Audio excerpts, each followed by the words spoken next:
When it comes to pouring the gel into the mold, there are a few different options.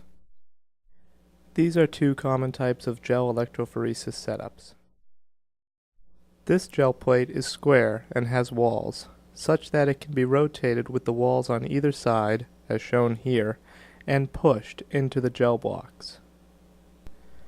Doing so creates an enclosed well, allowing for a gel to be poured and hardened.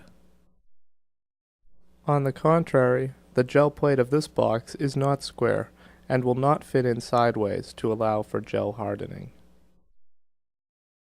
Therefore, the gel must be poured outside the box, requiring that the open sides be sealed with tape.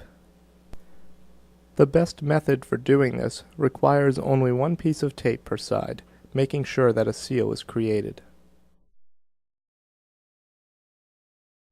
A fingernail or pencil can be used along the edges to ensure a proper seal. When removing the flask from the microwave, remember to use protective equipment, as the glass will be extremely hot. For the external plate, the most common leak points are going to be along the taped edges. To limit the leaks, use a sterile transfer pipette and add a small amount of gel to the edges and allow to solidify. Once hardened, the rest of the gel can be poured without the worry of leaking. For the other gel box, pouring is simple.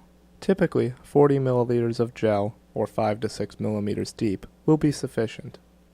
For this box, there are slots along the edges that allow the gel comb, which creates the wells, to be attached. Make sure the comb enters the gel, otherwise wells will not be created. For the external gel plate, after pouring the gel, it is necessary to position the comb. Make sure the comb is at one end of the gel and that it is submerged as shown here into the gel, such that wells are created. 20 minutes time should be sufficient for the gels to harden.